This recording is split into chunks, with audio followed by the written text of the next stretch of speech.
So we will officially be starting now.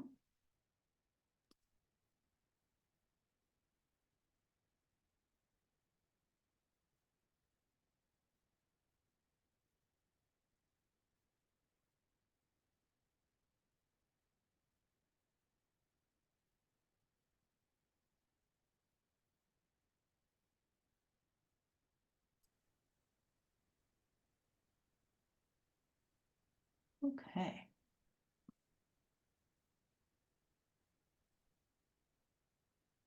So, okay, we have more people signing in from Boston, New Rochelle. Oh, we have quite a few from Virginia. I guess that makes sense. Um, some kind of connection to you. Yep. Okay, so I know people, we'll give everybody another few minutes because people are still coming in. Right, the home congregation. Thank you, Richard. Oh, and he put on another. Oh. Is that your video that he put up there, that Richard put up there, Rabbi Pereira? Sorry? Richard posted a video there, the historic congregation comes alive, a new documentary. Is that from your congregation? No, I don't know what it is. Maybe about the Porto? Rachel, Richard. Well, there was a documentary recently in about the community in Porto. No, the one in Porto we showed, actually. We showed that one, so. Yeah. So, no, but there are, thank God, lots of familiar names. And he told us, from my congregation founded by my Sephardic grandparents. Okay, so he's telling us this connection. Thank you, Richard. Okay. And we have from Modi'in, Israel.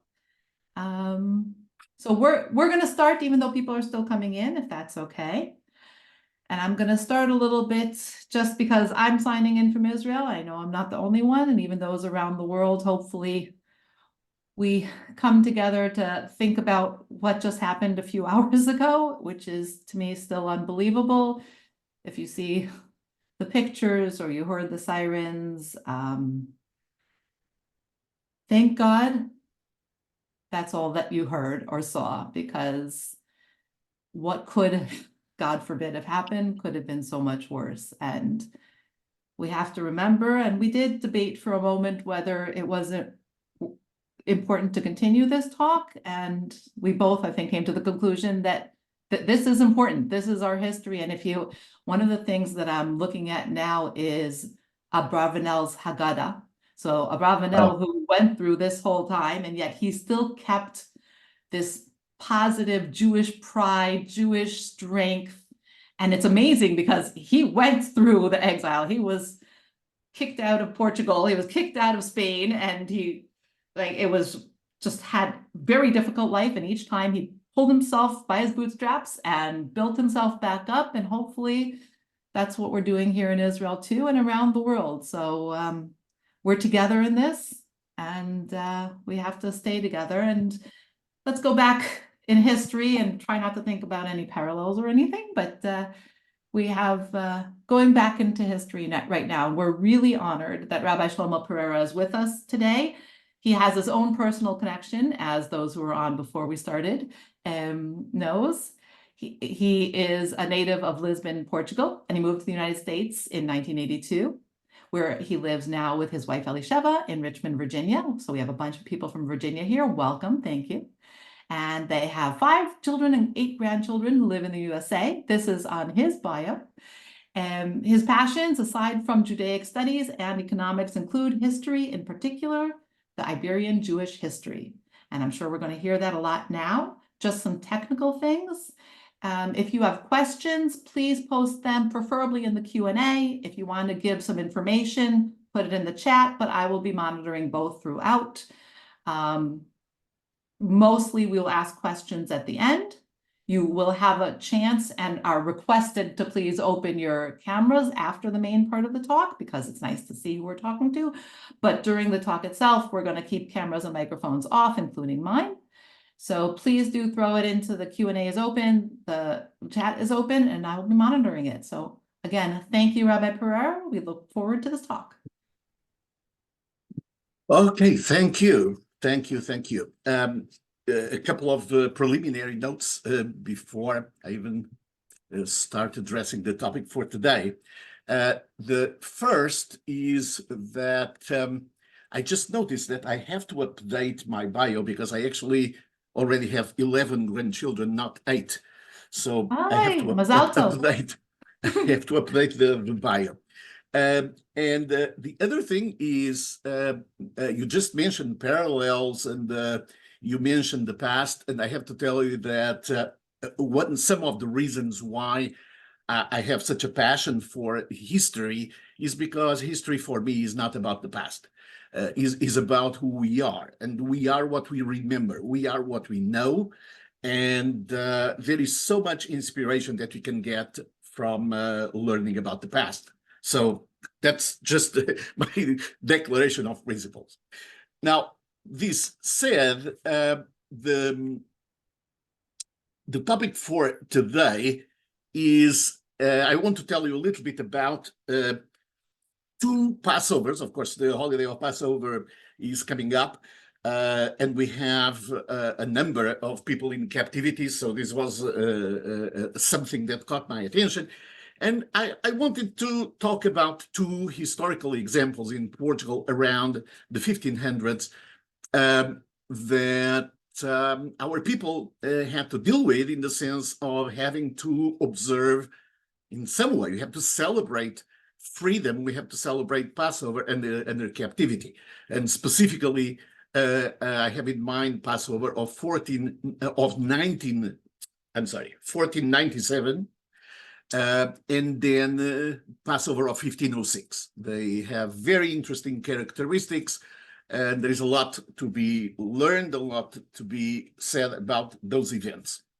So to put things in context for everybody, and I know we have a very diverse audience, so let me just tell you a little bit about Passover and the fact that Passover is actually an absolutely central holiday in Judaism.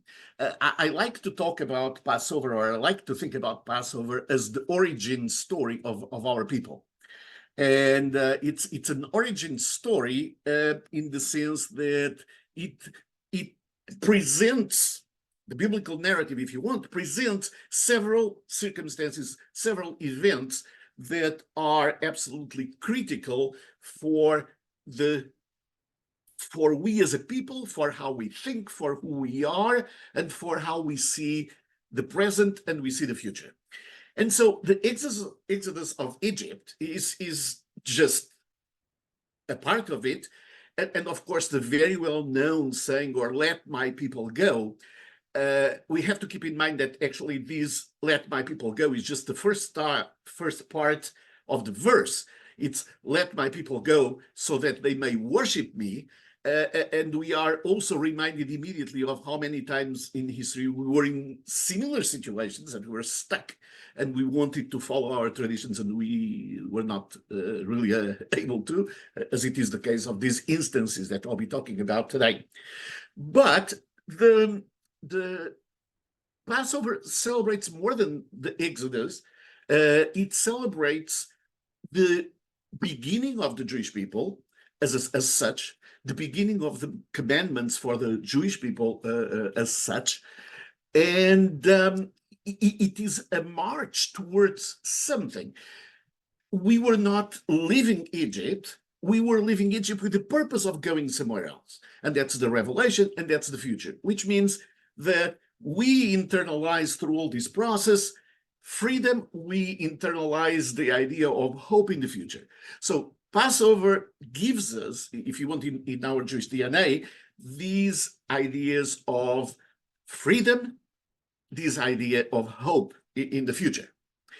And there is an episode also that in the beginning of this narrative, that is the episode of Amalek, that symbolizes, among other things, hatred for the Jewish people without any reason. So we were leaving Egypt, and after leaving Egypt, we were immediately faced with another type of threat. And all of these are sort of paradigms in our life, in our history, that sometimes we have forms of anti-Semitism that, well, they want to get rid of Judaism, but not necessarily of the Jews individually. Sometimes we call that the Hanukkah type of anti-Semitism. And then sometimes we have anti-Semitism where you want to get rid of the Jews. It's not enough to get rid of Judaism. And that is sort of what sometimes is called the Purim type of anti-Semitism. Be it as it may, all of that is built in this origin story. Now, unfortunately, in particular, because this is the celebration of freedom, we as a people were in many different instances put in a position in which we had to celebrate freedom under captivity. And the first, I want to give you a little bit of information about these two main events in Portugal around the 1500s. But then I want also to reflect towards the end a little bit on where we get the energy to be able to want and celebrate freedom, even when we obviously are not free. We are in captivity. Okay, so the first of the two episodes of Passover is Passover in 1497. And I want to tell you a little bit, just to give you a sense of what happened that Passover, but then give you a little bit of context for everything. So in Passover of 1497, and this was towards the end of March, we had a wholesale kidnapping of Jewish children throughout Portugal. And the idea was to kidnap the Jewish children to give them for adoption to Christian families throughout the country, and therefore have the children raised as Christians. So this was something that is happening, and in a certain extent by surprise, and it's happening when? It's happening exactly the first day of Passover, when we are ready to celebrate the first Seder, the first night of Passover. That's when it's announced that it's going to happen. And we were supposed to take our children. They were supposed to take their children, to surrender the children voluntarily, otherwise they would be surrendered by force, on Sunday. That would be the second day of Passover. So exactly during Passover. Now, this is what happened in that Passover. Our children were kidnapped. And therefore, you can imagine the mental torture that this was for the parents, okay? But let's see how we got to that, okay? How did we get to that stage? The expulsion from Portugal that dates from early December of 1496, the decree of expulsion from Portugal, is probably one of the greatest misnomers in history. This is not the time or place to talk about that, but it's enough to say for the moment that, yes, there was a decree of expulsion from Portugal from December 5th of 1496, but in fact, there was never an intention to expel the Jews. Quite the opposite. The intention was always to convert the Jews by force and force them to stay in the country. So this is a very different expulsion, in the sense that it's not an expulsion, is something that from the get-go was designed as a process of taking the Judaism away from the Jews, but keeping the Jews in the country, but now as what they would be called new Christians. So that is the context. The context of this is happening also in a time when the Jewish community of Portugal, just again to give perspective to people on these, the Jewish community of Portugal that was part of it, native, but also maybe more than half of it were refugees from Spain. So the cream of the crop of the Jews of Spain that had fled Spain were now in Portugal. And the community was about 200,000 people in a population that was about 1 million. Slightly over 1 million. So you're talking about a population that was, broadly speaking, about 20%. The Jewish population, about 20% of the population. So it's a very large community, it's a very strong community, it's a very knowledgeable community, and it's a very knowledgeable community, not only in terms of Judaism, but also in terms of secular knowledge, and in terms of the financing power and all those things. And this is a period in which the Portuguese crown is it's very much interested in consolidating the power in the Iberian Peninsula through marriages. Again, to cut a long story short, the whole point was to get, for the King of Portugal to get married to the daughter of the Catholic kings of Spain, Isabella and Ferdinando. And for that to happen, the Jews had to be expelled. At the same time, this is the beginning of the maritime exploits of the Portuguese navigators. Actually, in 1497, that's when Vasco da Gama set sail to India. So this is a time where the Jewish knowledge and the Jewish financial power were absolutely necessary. There were some parts of the Abravanel family that was already referred that were still in Portugal, very powerful family. And from a scientific perspective, maybe even more, the chief mathematician and astronomer of the country was Rabbi Abraham Zacuto. And it's enough to say that he played a very pivotal role in the process of the discoveries. So what we are saying here is that, yes, there is an expulsion, a decree of expulsion, but that was never meant to be the case, expulsion. So let's look at what happened in these months between December of 1496 and March of 1497, because that's when Passover happens, and that's when all these tragedies happen.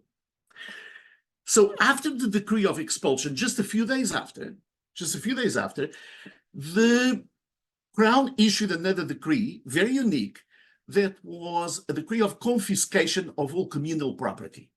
And what that means is that immediately after this decree of expulsion, the community was prevented, the Jewish community of Portugal was immediately prevented from still observing Judaism. Notice that nothing like this happened in Spain. In Spain, there was a deadline, as it was in Portugal for the expulsion, but people could do whatever they want. The synagogues were not closed. In Portugal, immediately in December, the synagogues were closed, the Talmud Torah, the yeshivot, the learning areas were closed immediately, and everything from Jewish philanthropic institutions to hospitals, to tzedakah, charity organizations, even the cemeteries were already confiscated. So this was wholesale destruction from the get-go, okay? The other thing that happened still in December was that it was not just the communal life that was completely obliterated immediately, the ability of having a communal life when you have all synagogues closed and everything confiscated, but also the personal property of the individual Jews. So anything that was ritual in nature, anything that was Hebrew books, all of that was immediately confiscated, with the only small difference, as if it were, is that while communal property was confiscated directly by the crown, in the case of the private property, we were supposed to go and actually deliver the goods. And we have recordings in the writings of important rabbis exactly saying that Rabbi Abraham Saba, someone who will be talking a little bit more later on, it's a great rabbi from Spain. He was in Portugal. He was living in Guimarães. And he tells us how he had to go from Guimarães to Porto, to the city of Porto, to deliver his books. He had a library, a wonderful library, and he had to surrender his library. He tells us in his writings about that. The other thing that happens is from around January, February of 1497, we know now from the historical records that the crown was already talking about in great detail about different mechanisms of forced conversion, converting the Jews by force. And there was a very sizable debate at the time about whether or not, among the Catholic hierarchy, basically the debate was how much force can we impose and still consider the conversions voluntary? Because if the conversion is not voluntary, from a Catholic canonical perspective, then it's not valid. Okay, or at least that was some of the opinions. Be it as it may, there was that discussion. And what is fascinating about this is that we know this discussion is happening in the council in Évora, in the city of Évora. We know that in Évora, the king and the crown was in Évora at the time. And we know that in the court, Rabbi Abraham Zakut was the chief astronomer of the crown. He was there also. And this is what the crown was conspiring when you have Rabbi Zacuto and a few other important rabbis that were there not as rabbis, they were there as astronomers, they were there as cartographers, and as mathematicians and so forth. So what this means is that by the end of February, finally there is this decision of convert the Jewish children. So the idea is as follows. Okay, the Portuguese Jews have until October of 1497 to either convert or be expelled. We don't want them to leave. We want them to convert. So what are we going to do? Their decision was, we are going to kidnap, let's use that term, kidnap, and convert by force all Jewish children up to the age of 14 years old. Why? Because if the children are converted and if the children are taken away from the parents, maybe for the sake of the children not to be taken away from them, maybe people will convert as well.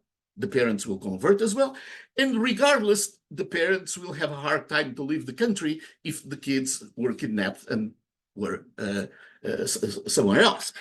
So basically, this was starting with the children up to 14 years old as a way of getting to the adults as well, and part of the process of convincing people to stay. The date that was set up for this event, for surrendering the Jewish children, was March 26 was Easter Sunday. It's not a coincidence that a lot of these things are done around Easter Sunday, because the period of Easter and the period before, the Holy Week before, are in the medieval and in the anti-Semitic world are very much, well, this is the moment of the Christ killers. This is when all the passion works. So this is already a very hyper period for the non-Jewish population. They are already very against the Jews, even if normally are sort of neutral on that. So again, the date that was set for this was Easter Sunday, March 26. They figured that this was a pretty bad idea to do it so late, because they were afraid that the Jews will learn, because after all, there are so many Jews in the court, it's very easy to learn about what's going on. So this was anticipated by 1 week. Jews were supposed to deliver the children or have the children kidnapped by force on the Sunday before. That was March 19th. March 19th was the second day of Passover. So we spent the second day of Passover being massively attacked and having our children kidnapped and taken, and with lots of other things that you're going to see in a moment. And the public announcement was on Friday. So on March 17, the Crown made it public that the Jews have by Sunday to bring their children to certain places. And of course, Friday, March 17, we had the first Seder in the evening. So this is a community, just think about it, it's a community that could not, they could not go to synagogue. There were no synagogues anymore. The Hebrew books had been confiscated. They could barely celebrate Passover. They were doing whatever they could to celebrate Passover.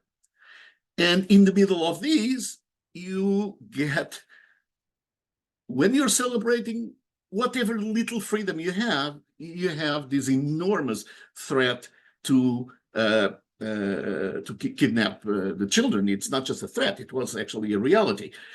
Some of the accounts of the time tell us that, as you know, there is a very beautiful custom of the day before Passover of looking for the chametz, looking for leaven around the house with the children and everything. So you go around the house and you look for chametz to make sure that there is no leaven products in the house.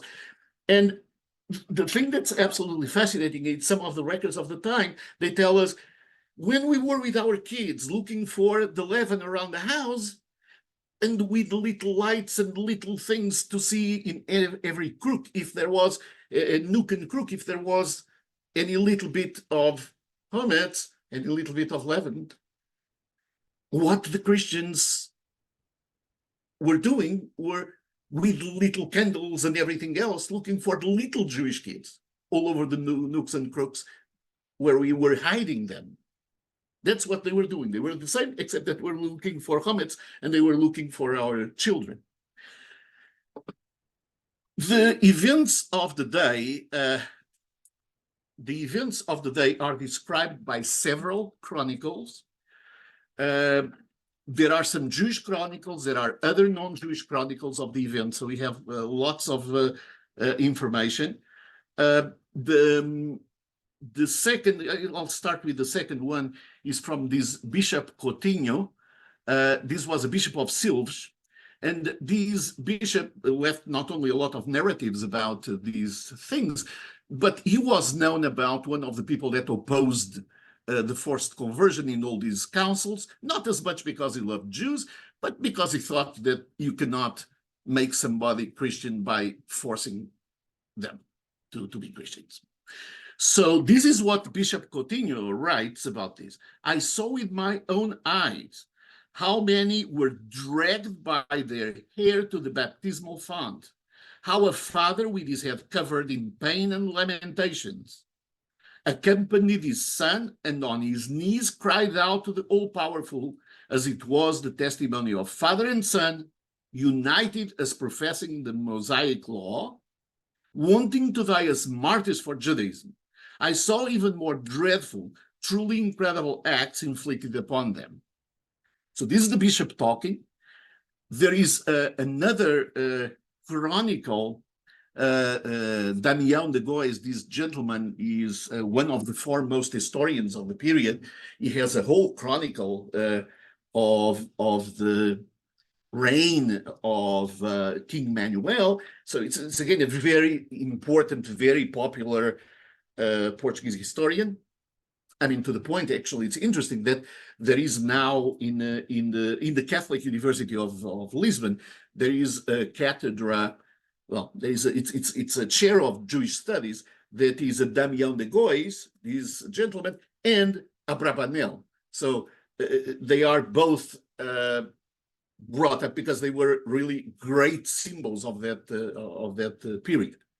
Anyway, be it as it may, so Damião de Gois, in his chronicle of the reign of the most felicitous King Manuel, he says, and it's a little bit of a long and painful quote, but it's worth reading.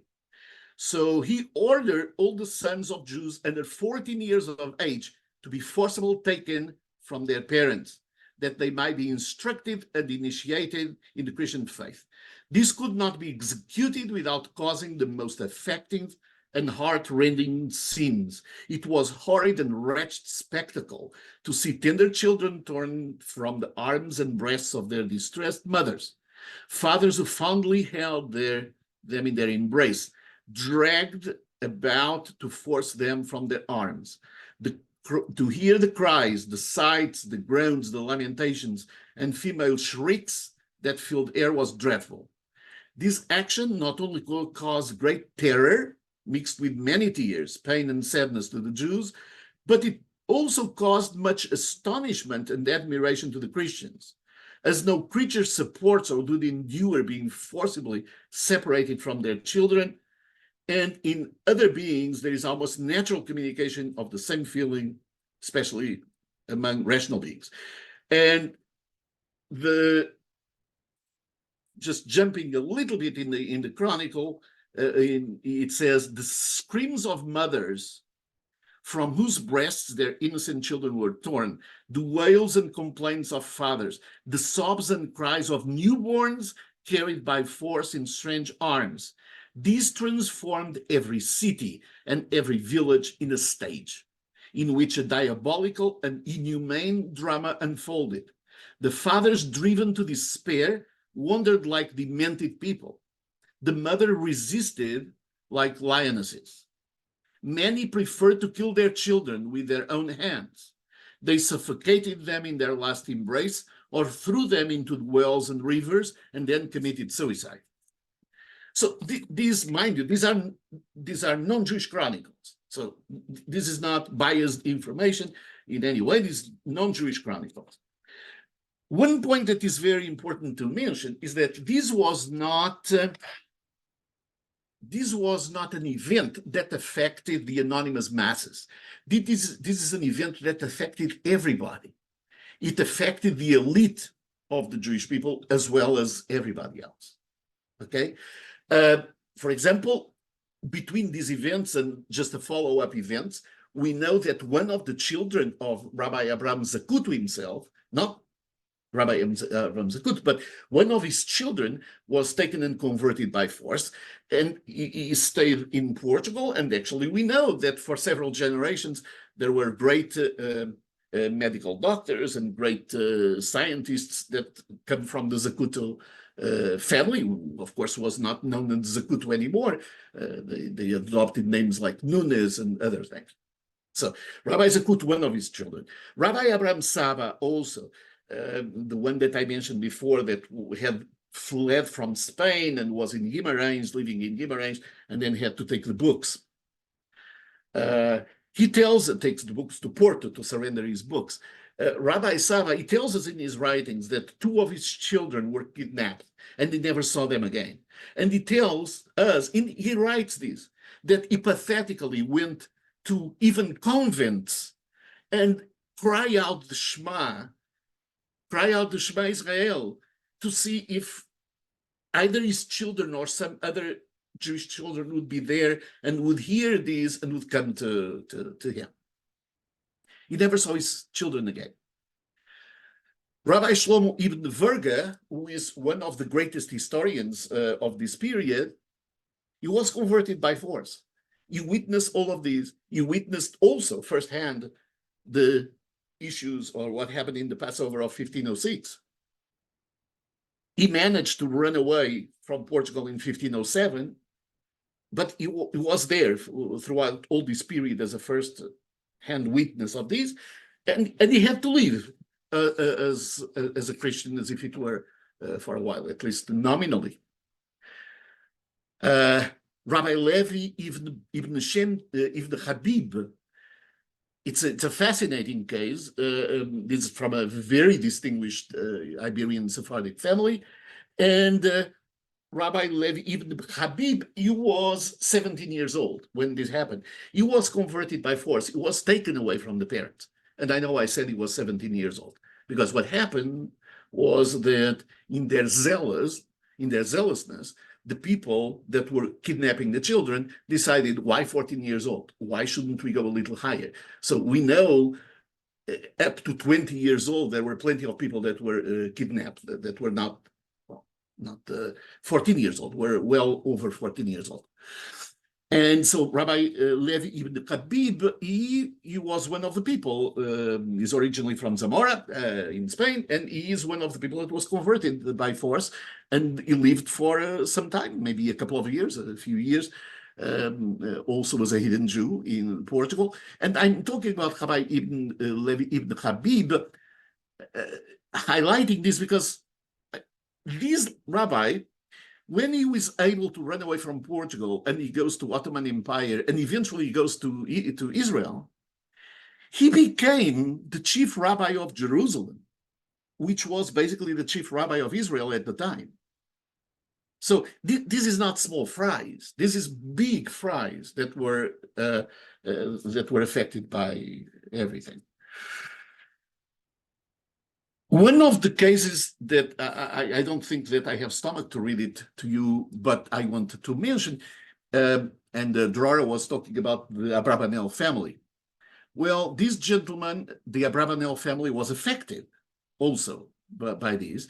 A good part of the Abravanel family did not live in Portugal anymore at that time. They had fled for mostly political reasons. I have to say, I don't think they were anti-Semitic reasons. They were mostly political reasons.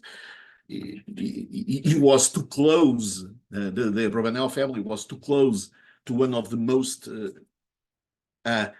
challenging adversaries of the crown. I mean, it was maybe the most powerful family in the country, the Braganza family. So he had to leave because he was accused of conspiracies against the king, and everybody else around him was killed, so he had to leave as well. Be it as it may. So that Isaac Abravanel, Yehuda Abravanel, is one of his children, and one of the children of Yehuda Abravanel, by the name Isaac, he was Isaac named in honor of the grandfather. So one of the grandchildren of Rabbi Isaac Abravanel, the great Don Abravanel, was kidnapped as well. Was kidnapped, was converted, and the family never saw him again. And this is a part of a poem. It's a very long poem that the father, Yehuda Abravanel, wrote in 1503. In 1503, lamenting the loss of this child and wishing for the return of this child, and that never happened. So what's the point? The point is that everybody was affected.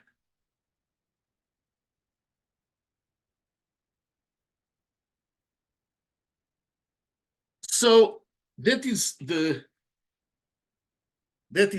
first episode. In this first episode, in 1497, it's fair to say that this was sort of anti-Semitism type 1, in the sense that, again, the crown was deliberately trying to convert the Jews and make them stay. So the objective was to obliterate Judaism, not necessarily to obliterate Jews. Obliterating Jews might have been a side product here and there, but that was not the objective.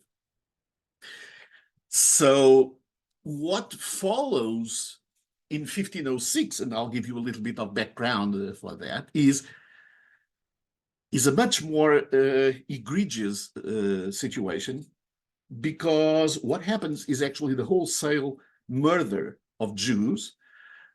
Jews by then were referred to as new Christians because they have been massively converted to Christianity. More of that in just a moment, not just the children. But it was a wholesale massacre. So this is now not just getting rid of Judaism. It was literally getting rid of the Jews. So this happened, actually started on the 19th of April of 1506. So it's going to be the anniversary this coming Friday, which incidentally, that's also when a movie that was a long movie feature produced by the Jewish community of Porto is going to be released worldwide, a movie about this massacre. And I understand that Drora will tell you guys later on about a program that you're going to have It will be wonderful. Well, I mean, wonderful to see. But anyway, so this is the events, the 1506, and it started again on the 19th of April, which was Easter Sunday. Again, not a coincidence, Easter Sunday. So what is the context here? The context is that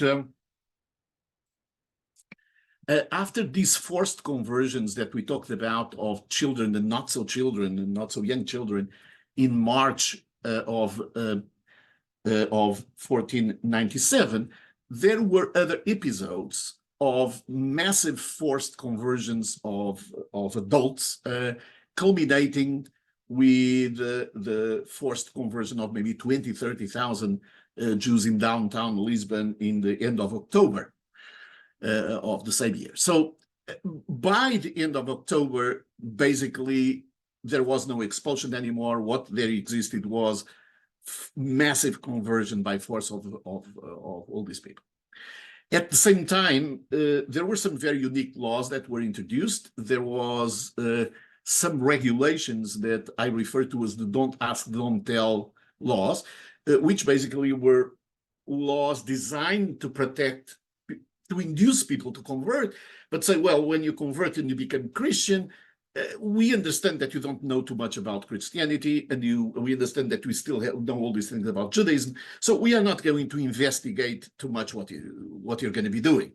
So you have a little bit of leeway not to be very devout. I mean, you have to do an effort, but we know that you're not going to be very devout Christian, and you're still a little Jewish. So this is the don't ask, don't tell laws. And of course, that was followed a couple of years after by the prohibition of Jews leaving the country.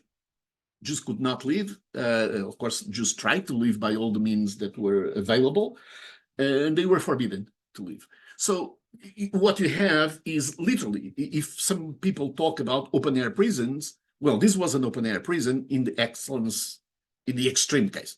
You have a group of people that were forced to abandon their beliefs, their life, their traditions, and adopt something that they didn't know, and they couldn't leave. It was like, not let my people go. They couldn't go. They couldn't go anyplace.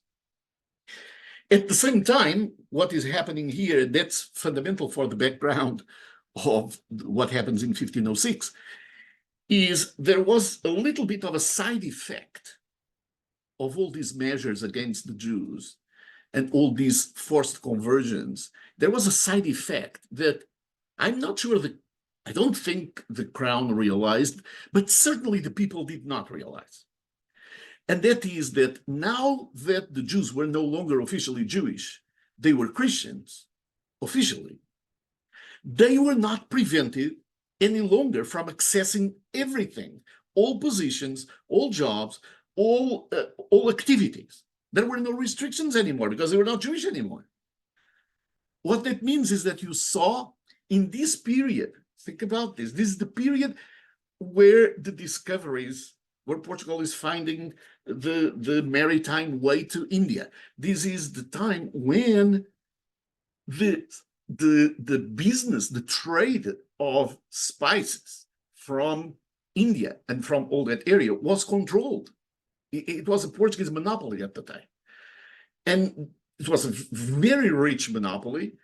And you have a lot of Jewish families that, I mean, there were, apparently at the time, there were 6 families that had the monopoly of these trades. And 2 of these 6 families were Jewish families. One of them, very famous, the Benveniste family, the parents of Dona Gracia Nassi. Of course, we have heard in one way or another, the great Dona Gracia Nassi.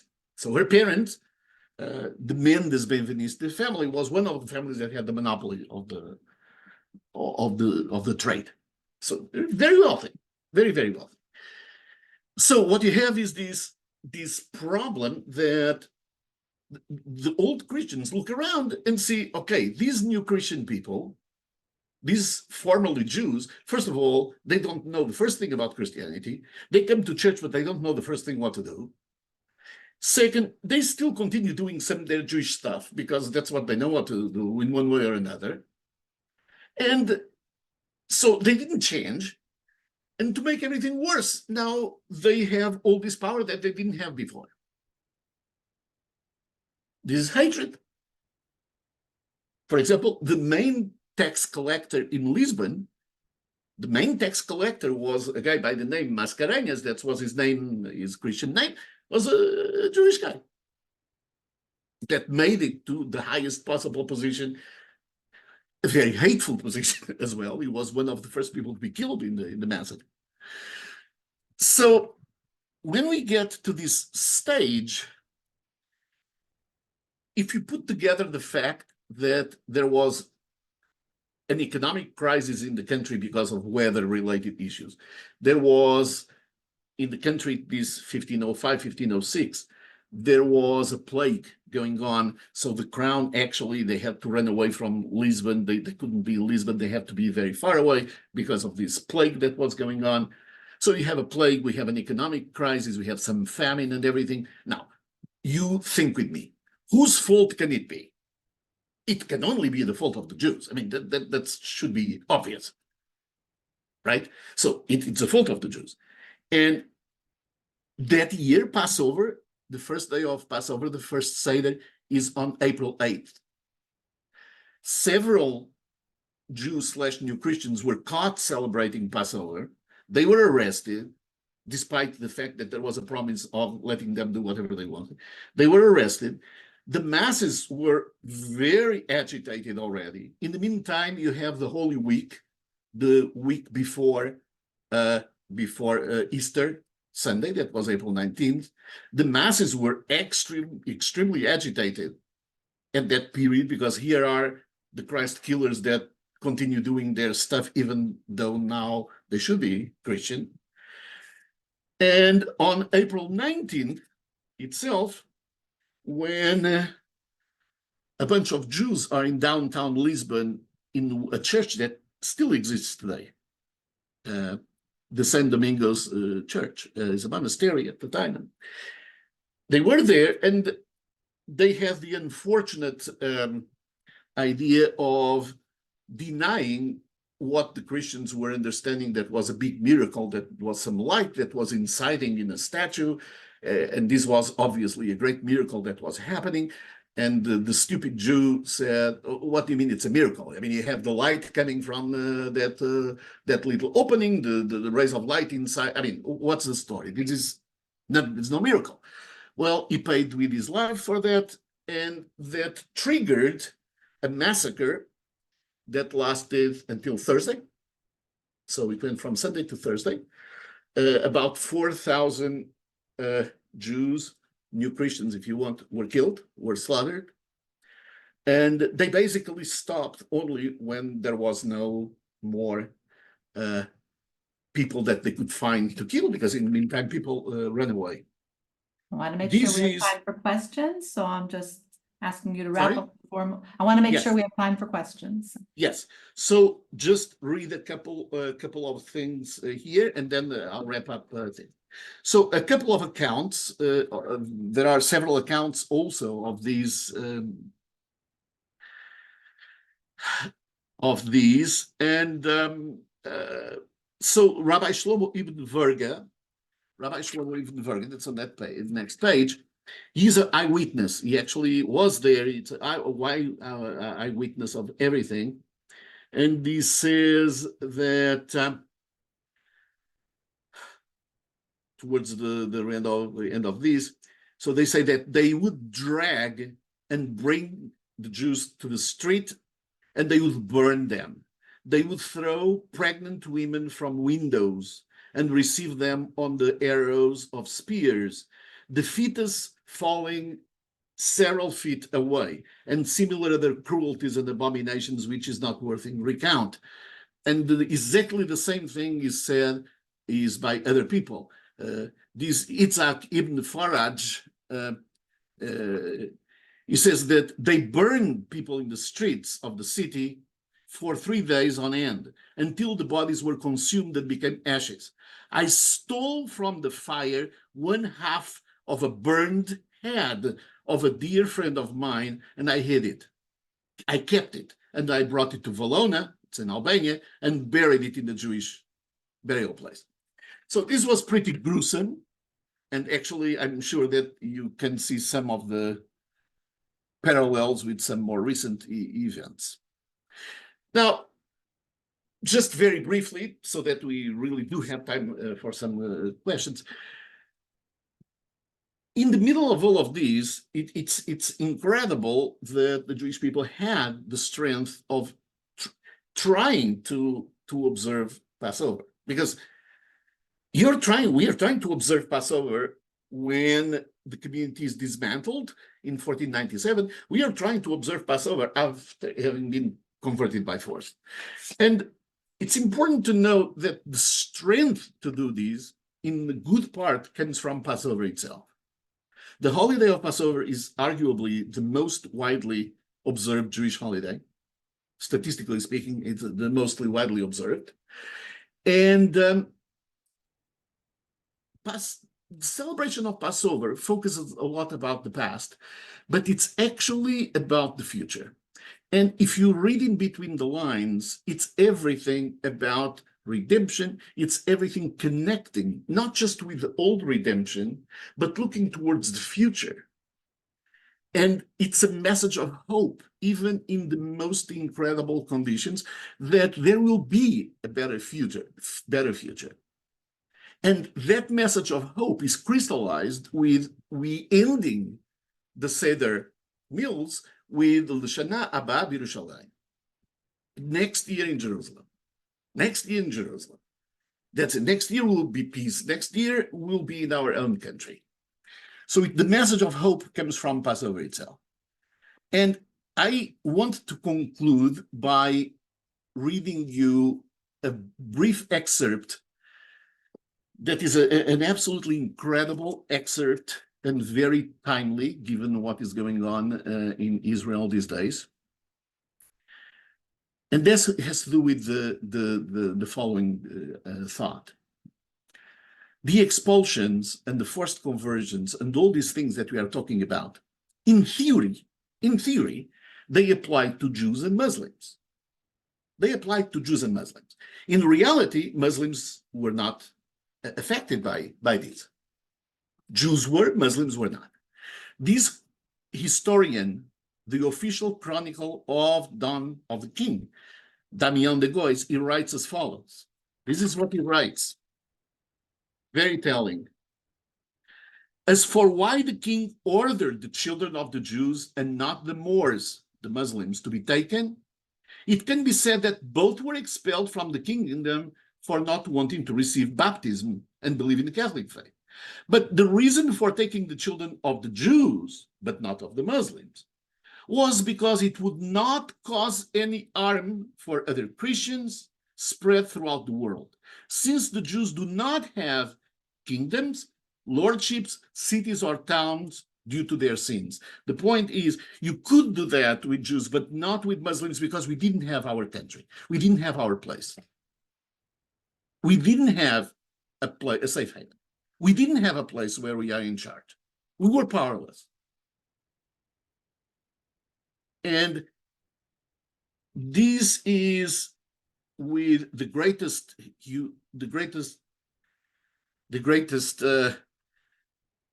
that I can bring forward to tell you how important Israel is, how important it is, our devotion for Israel. And with the Rohrer's permission, I want to dedicate this today to the victims of October 7, in the memory of those that have been murdered, in remembrance of those who are in captivity that they may or may not know when Passover comes, and quite in particular with the greatest blessings of strength and peace for our brothers and sisters in the land of Israel.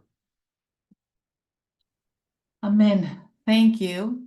I'm going to ask you, if you don't mind, to send that quote. I think quite a few people would be very much like to have that quote. So if you don't mind, send it, and I'll send it in the follow-up email as well. Absolutely. And I want, if you are into quotes, and people will appreciate this, I didn't mention this before because this is not really directly relevant. but there is a quote, there's a speech by Ben-Gurion, okay?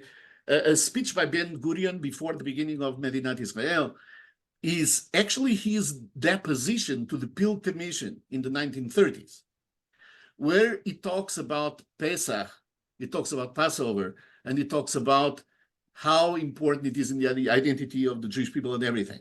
And again, Ben-Gurion was not necessarily a very religious man, but it's a beautiful speech and deposition, and I will send that to you as well in case people want to see it. Thank you. I'll include it. You'll slowly see that you're being invited to open your cameras. I'm inviting you to promote you to panelist. That's the only way I can invite you to open your cameras. So please accept if you're open to showing your face so that we see that we're not only talking to a black screen. It's nice to see everybody. And once people do, then maybe we'll turn off the slideshow as well. But in the meantime, so Douglas asked, since the books were being confiscated, what happened to these books? Were people sent to look for the books owned by Jewish people? No, well, it's absolutely fascinating that that question is asked because, and forgive me for using the opportunity, but I'm just finishing a book with Rabbi Eli Rosenfeld from the Chabad of Lisbon, of Portugal, exactly about the books and the history of the books and what happened to the books. And there are fascinating histories, fascinating stories about what happened to the books. Of course, many of the books we don't know what happened, but many of the books we know what happened, and we can trace the history of the books. And we know from Portuguese chronicles that the whole issue of the books became a very contentious issue for a variety of reasons. We know that the books were, all of them, or most of them, were put in depositories that was like former synagogues. For example, the Great Synagogue of Lisbon became a Hebrew book depository for several years. The Great Synagogue of Lisbon ended up being actually given to the Dominican monks, and that's in the place. It's not the building. The building was destroyed with the earthquake of 1755. But the Great Synagogue where the books were put is in the place where now is the Church of Our Lady of the Holy Conception in downtown Lisbon, and not very far away from the See, the Holy See, the highest cathedral in Lisbon. And that's where the books were. We know about people that tried to rescue some books. In the Jewish Theological Seminary, there are some records, some letters that were identified of people that tried to rescue some books. We know that lots of books were sent to India and were rescued and were sold to Jews in some of the areas where the Portuguese were going. We know about lots of books that were sent, and by lots of books, I mean they were sent in big trunks. They were sent to pay as a form of payment to North Africa. Anyone familiar with Portuguese history knows that there were lots of Portuguese places in North Africa. And there was always problems with the locals in terms of the fighting and everything, and the way of ransoming, paying the ransoms and everything like that was to send these big trunks of Hebrew books. One of the most moving, if not pathetic, letter or document that I came upon was a Portuguese new Christian. This is someone who had been converted by force. He's in Évora. He lives in Évora at the time. This is in the early 1500s. He is writing the king something along the lines, can you please make sure that you're not selling these books for nothing? These books are very precious. They are very expensive books. The handwritten, they are worth a lot of money, and you're selling them for nothing.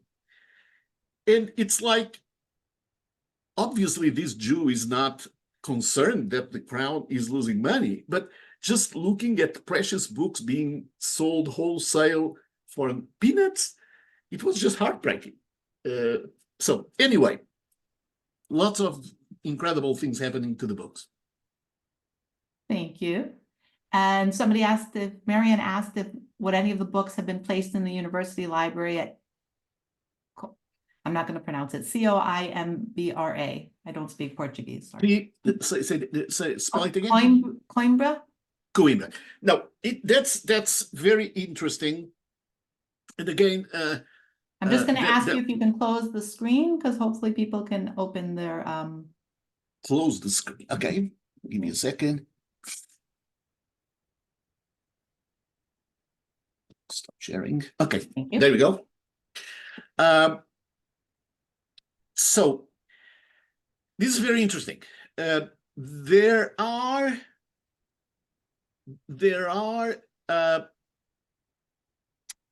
so let's divide books in two categories. Okay, there are manuscript books, so handwritten books, and then there are printed books. Okay, printed books. Because of course the printing press in Portugal started with Hebrew printing. Hebrew printing was completely dominant for a period of 10 years until the expulsion. Absolutely, completely dominant. 2/3 of the Incunabula, the early books, were Hebrew books. The first book published in the country, the second book published in the country were Hebrew books. The Hebrew books proper, okay, there are very few in Portugal. Very, very, very few. And what exists in Portugal, it is about maybe 5% of the printed books of that period that exist, that we know where they are and we have identified in international libraries. About 5% of them are in Portugal. Specifically, maybe there are like 10 fragments. There are fragments of some books printed in Lisbon. There is a very nice copy of one of the books printed in Lisbon in the municipal library in Porto. There is a very nice, one of the best of the Pentateuch that was printed in Lisbon in 1491 in the library of the Academy of Sciences in Lisbon. But those are exceptions. Interestingly enough, there are two very in good condition books from that time period in the palace, the Bragança Palace in Vila Viçosa, in the library of the Ducal Palace of Vila Viçosa. You have some 2 exemplars there. But this was something that was part of the personal collection of the last king of Portugal, Dom Manuel II. He had a fascination with his namesake, Manuel I, and he had a wonderful collection of books that he bought. Now, it's important to note that all these books, printed books, all the few examples of the printed books that I just mentioned to you, and there are a couple of fragments in the National Library in Lisbon as well. All of these were acquired in the late 1800s and early 1900s, which means that until that time, there was not a single book from Portugal in Portuguese libraries. Not one. These were all acquired recently. For example, all the fragments and fragments that exist in the National Library of Portugal, they were acquired only in the 1900s. And we have documentation of that. We know when they were acquired, and who sold the auctions and all those things. This is printed books. Manuscripts that for sure were written in Portugal, there is not one in a public library or in Portugal. Not one. There are Hebrew manuscripts in Portugal, in the libraries and so forth, in Coimbra, for example, but they were not, the evidence is that they were not written in Portugal. Some of them might have been used by the Jewish population at the time, but very, very, very, very few. And certainly we know at least about 60 manuscript books, Hebrew books that were written by scribes in Portugal, the oldest one being from the 1200s. The 1200s, that's the oldest manuscript we have, that was written in the city of Ceia, next to Covilhã, in the north of Portugal. But all of these 60 Portuguese manuscripts, for sure written in Portugal, not one of them is in Portugal. Thank you. A lot to say. So Nancy's going to join us in a minute. She's going to open her camera, hopefully, and speak to ask the question. But was another. Oh, you talked about books. What about Sifrei Torah or Torah scrolls? So that is a very important point, because the objects that were ritual objects, as opposed to, for example, let's say a commentary on the Torah, say a commentary by Nachmanides, or a commentary on the books of prophets. Everything that had some type of academic value was partially preserved. Everything, and incidentally, this is not just a phenomenon about Portugal, it's about Portugal and about Spain, the same thing. Anything that was for use, for example, prayer books, or the Sifrei Torah, as you're saying, all of that was destroyed. All of that was deliberately destroyed, because they didn't have any use for it. The other documents that were commentaries and things like that, they were saved mostly because among the clergy, there were what were called Hebraists. Hebraists were people that, for good reasons, but most often than not good reasons, wanted to study the Hebrew commentaries and so forth. So we see, for example, that in many of the books that survived, and for example, we have very little surviving in terms of prayer books from this period. Very, very, very, very little. Sifrei Torah, not even. I mean, there was, incidentally, a Sefer Torah that was discovered in Covilhã a couple of years ago. I'm not sure exactly what the time period, but that's probably the only thing that I've heard.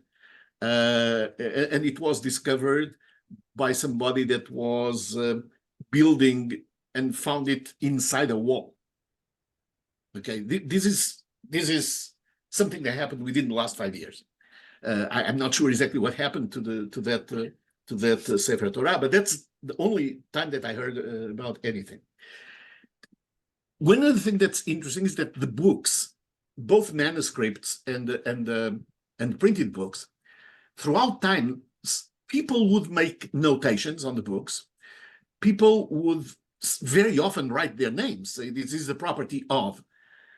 So the incunabula, meaning the early printing books, and the manuscripts that are in major universities or major museums, say, for example, in the British Museum, British Library, or interestingly enough, in the Palatina Library in Parma, in Italy. It's a very large collection of these documents. A lot of these books have been analyzed in detail, and we have a very detailed description of the ownership of the books throughout time. And we see that a lot of the ownership, when it gets to middle 1500s, a lot of the books were already in the hands of Christian scholars or censors. and a lot of them were in the Vatican these days. I'll tell you one of the books that is the fascinating thing that I found about one of the books. It's probably one of the last books to have been printed in Portugal, in Leiria. It is a very fascinating book about Talmudic logic and so forth. It's called Bechinat Olam, or Alichot Olam, the ways of the world. And this book is actually three different books. It has some other books that were, three books that were printed together. There are maybe 2 or 3 copies that are complete of the first part of the book, one in Israel, the other in the United States. What I discovered fascinating was that there is only one copy in the world that is complete, meaning not just the first book, but all the books, all the 3 books that are in that copy. And that is a copy that is in the library of the monastery of El Escorial in Spain. The monastery of El Escorial, from the friars of El Escorial. And I have to say, because it's important to say, that I reached out to them, and they were about the most lovely people that I interacted in this context. Let's put it this way, it was one of the few places that I did not have to pay. I didn't have to pay for copyrights to be able to use their, they offered everything. And trust me, don't say, oh, they stole it from us, so they are offering. No, let's not go there, because lots of other people could have offered and they didn't. So this was very special that these friars, the head of that we communicated, and there was no BS, forgive me the expression, there was no posturing. It just said, Rabbi, we would like to give this to you, and that's it. So this is perfect for our last question. Yeah. We're gonna, Nancy, if you don't mind opening your microphone and asking yourself, or I can read it if you prefer. It's up to you. No, you're Okay, there we go. You had a comment or question that you wanted to ask. I figured it's easier to ask. The question I had was, well, first of all, I want to say that I am a Christian and I have written 2 books on the Holocaust in Lithuania, and for the last 25 years have worked with students in our schools in Virginia and beyond, so that the history is not forgotten. I was mortified, to say the least, by some of the things that I learned today, and it breaks my heart. But I'm glad to have the new knowledge, and I wondered if there might be a history of how many Christians aided the Jews. I saw that some of the Jews were aided by Christians, and is there a record of that? I think it's extremely important for us to show both sides, although, as I said, I'm horrified by the Holocaust, and I'm thankful that I have had the opportunity to work with many wonderful rabbis and along the way and share this. Nancy, let me stop you. There is nothing that you should be mortified. You didn't do anything. You didn't do anything. Nobody did anything in your name. We don't blame people for what happened. I mean, I'm delighted that you're here. It's an honor that you're here. I'm delighted that I have many Christian Catholic friends and so forth. Thank you for being here, and please do it for me. There is nothing that you should be mortified about. I mean, well, my heart is broken. My heart is broken. Yes. No, I understand. I understand. I understand what you're saying. Now, there was in terms of support, it's very difficult to say. It's very difficult to say why. For example, the chronicler. I don't think I have that in some of the quotes, but some of the chronicles, in particular the Damian de Gois, he says explicitly that all these Christians that were helping the kids, and there were in many cases, they did not feel that they were violating the will of the king, because they were saving the kids. Potentially, the kids could stay with them and be raised by them. Okay, so that we don't know. What we have to consider, however, is that in these type of situations, mob mentality rules. And not only mob mentality rules, but there are some time periods, in particular the Holy Week in the medieval world, in the Catholic areas, with the mendicant friars that that were going around and just flagellating themselves and wiping up all the worst things. And incidentally, in terms of these mendicant and the flagellant friars, a lot of the Protestants then later on ended up being victims as much as the Jews, to put things in perspective. So we don't have a lot of record of Christians helping, but that doesn't mean that there wasn't. It's just that doesn't go with the mentality of the times. It's a very different world where so it's a very different world. The Jewish population was very large. There was already a lot of history, if you want, from Spain. These horrible persecutions in Spain, not Portugal, in Spain, they had started in 1391. So this is already waves and waves of refugees that were going to Portugal. And if I may tell you, just think about the debate that we have in the United States today about refugees and about, economic refugees or migrants. Now, this is the 21st century, and it's the United States, a wealthy country, thank God with all that stuff. Now, imagine a country like Portugal that has like 10% of the population, an increase of 10% in a few years with refugees from Spain, Jewish refugees from Spain.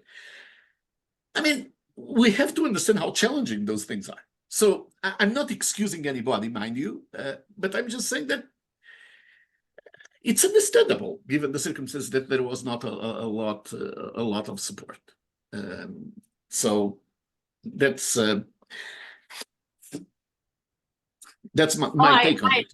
I appreciate that, and would like to say that one of my books covers how a Catholic family saved 13 Jews, and 7 of them had been incarcerated in Kovna Ghetto, and 3 of them are alive today. They all survived, and I have written extensively about them. Well, I'm sure that you know better than me that among the Jewish people, for the people who knew about these things, that the Jewish people mourned greatly with the death of Pope John Paul II. The people who knew, because we know how much he did in Poland, how much he did not just with helping save people, but how much he did without making a lot of big fuss about it, but more importantly, how he made sure that all the families that had Jewish children that were adopted during the Holocaust by Christian families. And every time that he was faced with the situation of saying, well, these people, these children, these Jewish children, we are raising them as Catholics. Now the families in the United States and other places are claiming that they want the kids back. But if we send them, we don't have Catholics anymore. And his answer was always, if you promise to someone who that was about to die that you're going to save the children and then give to the family, that's exactly what you're going to do. So again, there are many stories, look, we know that there are good people, and there are people that did lots of wonderful things. We don't know a lot from that period, but Thank you. Yeah, let's make sure we can talk about this so much more, and there are more questions, but I want to we already went over time because I didn't want to stop. It was just a lot. So we definitely have to continue this conversation. We will continue it with the Porto movie on 1506 that Rabbi Pereira alluded to, which we will be showing in May, God willing. I will send out to everyone when it'll be showing, and we will have some people talking about that, following up on that. Please do send me questions. I'll either refer them to Rabbi Pereira or we'll create Yep. another program about it. I want to make sure this is an important topic, an important continuing conversation. So I encourage you, please yeah. reach out to us at Jewish Unity Through Diversity Institute. I'm sure also to Rabbi Pereira. I know it's late, but let me just finish something before I let you finish. This is a very, very important thing for me. Today's session, today's discussion is a little bit of an exception in what I do. I usually don't focus on these things, but of course, with all this situation going on in Israel, this just seems to be so many striking parallels in terms of, I just thought it was appropriate. My focus, and with the Rabbi Eli in Portugal and so forth, our focus is to build bridges. Our focus is to connect with the non-Jewish Hispanics, the non-Jewish Portuguese, or anyone who's not Jewish, but it's interested in our common history, because we have a lot to say about things that were being accomplished. So my focus is not on they try to kill us. I'm taking that for granted. That doesn't matter. It doesn't matter, but that's not my focus. The focus is, while all of that was happening, this is what we were accomplishing. This is what we were contributing. That's what I talk mostly. And I have to say that we have developed a very good connection, even with very high officials of the country. One of the books that we published recently had a preface that was written by the president of Portugal. So that's a signal that we want to be a bridge. We want to connect. We don't want to alienate people. And this is not about blaming anybody. It's about just building bridges, really. Sharing that a common culture, and a common history that most people don't know about. So that's my and I think that's why we got along, because that's the point of the Jewish Unity Through Diversity Institute. Absolutely. And I wish there was a way to promote your books, because there's no way to get them. But there are books out there that Rabbi Pereira put together with Jewish ethics from Portugal and the Jewish voices from Portugal. And if there's a link you can give me, I'm happy to share it. And somebody asked when your next book is coming out. That I will ask. Oh, that will, I mean, hopefully within the next few months, it's finished. The other books, fortunately or unfortunately, are sold out. And I honestly don't have time to go through the revisions. That's one of the byproducts of the last several months. Anyway, but now, if somebody is interested, I'll be happy to send you, to offer, not sell, but send you a PDF version of the books that I can send you, that I can share with you. Anyone just reach out to me. That's no problem at all. The books themselves, they are sold out. Thank you. Well, I'm sure some people will take you up on that offer. Thank you. For sure. For sure. I will My send out pleasure. information in the follow-up email. Yeah. And thank you again all for coming. You will get the link to recording here. You'll get some more information, and please do continue to follow us, because we have more exciting programs coming up. And again, please send your questions, because I will try to either respond directly or follow up in future programs. So thank you, Rabbi Pereira. Very good. Chag Thank Sameach. you. Happy Passover to everybody. And Chazak Ubaruch, blessings and strength for everybody. Amen. Baruch Tiem. Safety and security.